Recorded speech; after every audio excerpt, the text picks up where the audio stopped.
Hey students, today we will talk about relative clauses. But what is this?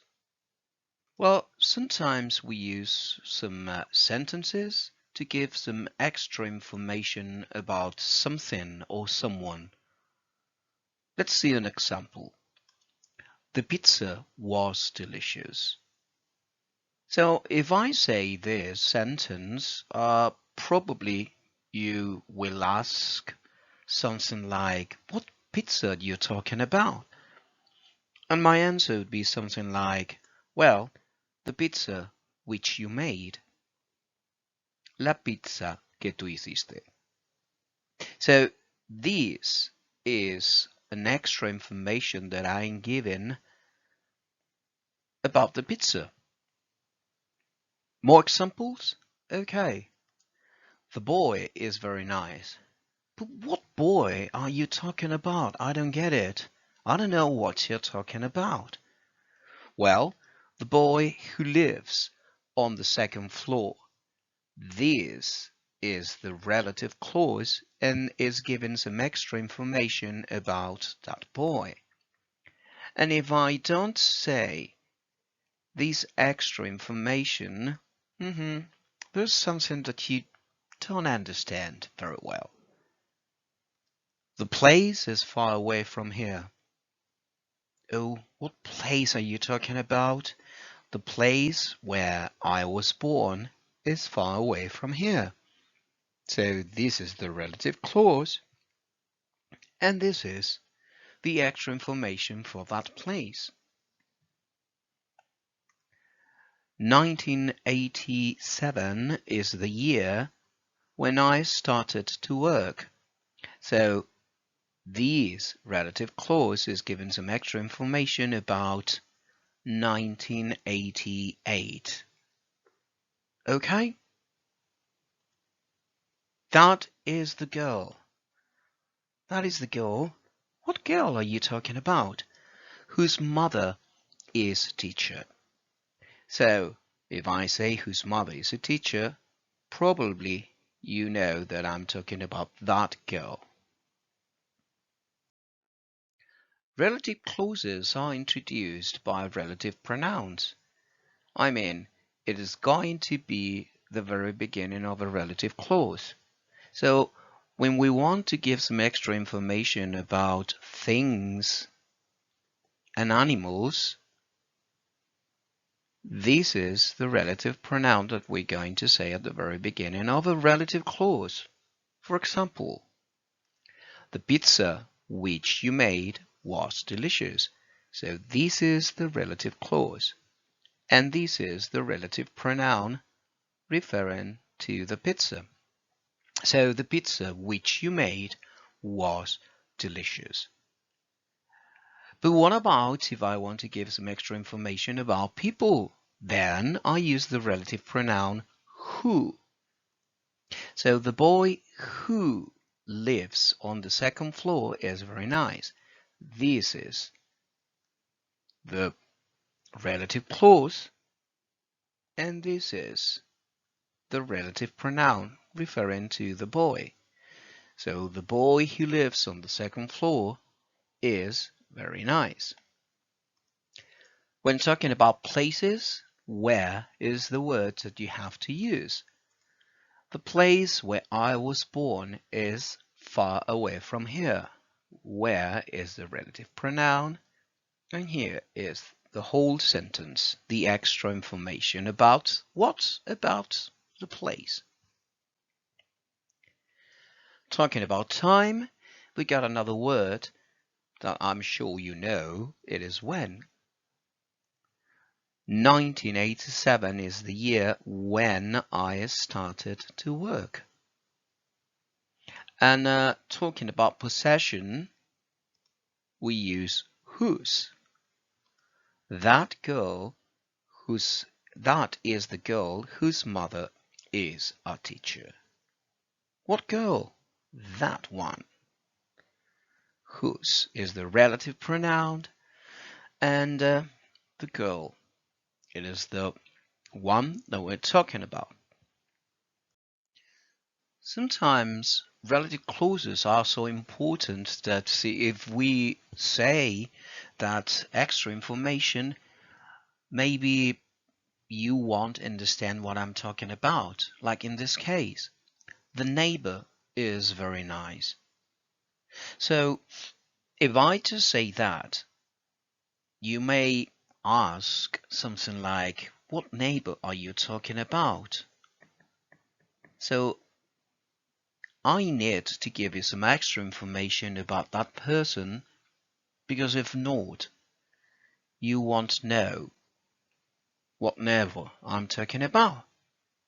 Alright, so imagine that we live in this house, and we live, on the ground floor. So if I say the neighbor is very nice, it could be this one, this other.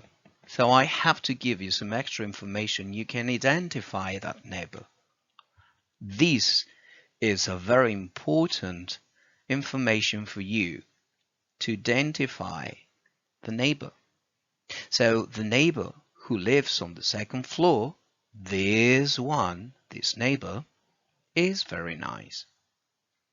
Now, these kind of relative clauses that are so important and necessary to identify who or what I'm talking about are called defining relative clauses. They are necessary. If I don't say that extra information, if I don't give that extra information, you don't know what or who I'm talking about. So, a defining relative clause identifies which thing or which person we are talking about. Without the relative clause, we don't know who we are referring to, and the sentence may not make complete sense. The pizza was delicious. If I don't say that I made, could be any pizza. Non-defining relative clauses, as you can guess.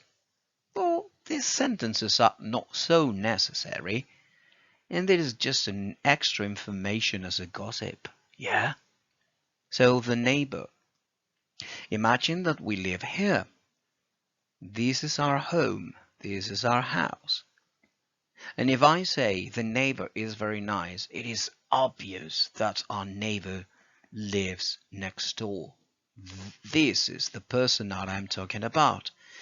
But I'm just a little gossip, and I'm going to tell you a secret about him.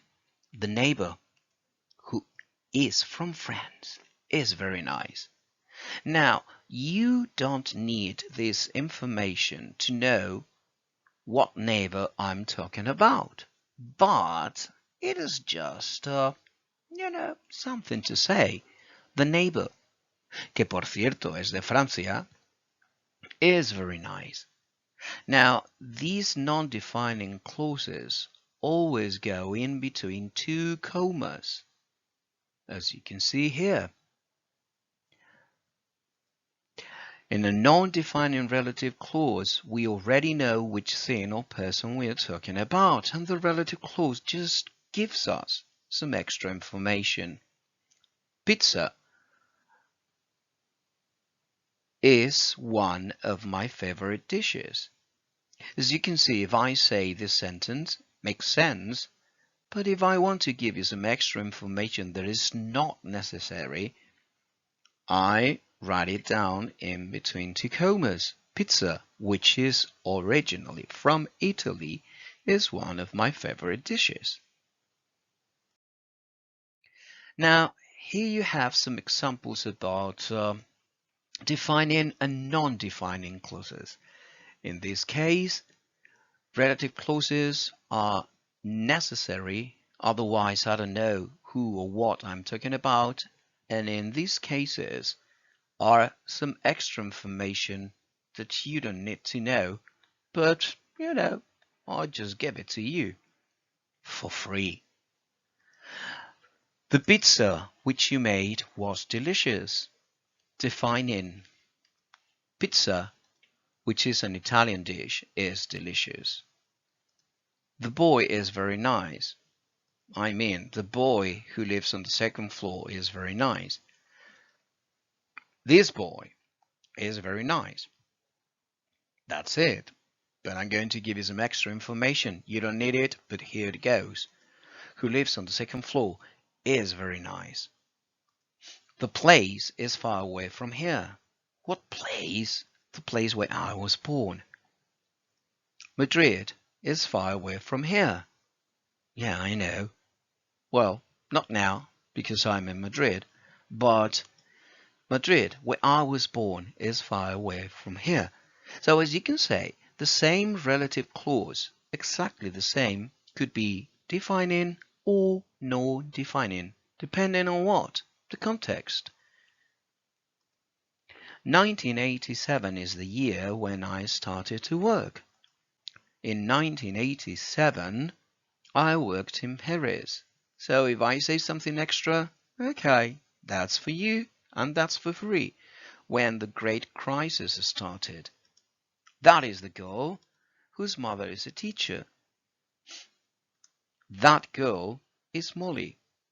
That girl whose mother is a teacher, by the way, is Molly. Defining relative clauses. So, what happens here? The girl is super nice. If I have to say something here, I have two ways of introducing the sentence. I can say who, or I can say that. The girl who I love is super nice. The girl that I love is super nice. Or there is another option. You can remove it and let it if you want to. So the girl I love is super nice. So you have three options with defining relative clauses. If we're talking about a person, we can use who. If we're talking about whatever, it doesn't matter, a person, a thing, an animal, we can say that. And there is a third option that, well, I'm too lazy to say something else. The girl I love is super nice. The car is very expensive. So I need some extra information because I don't know what car you're talking about. So the car which I like is very expensive. First option. Second option, the car. The car that I like is very expensive. And third option, the car I like is very expensive. The place is far away from here. Well, the place where I was born is far from here.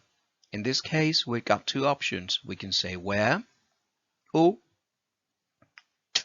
we can skip it and say the place I was born is far from here.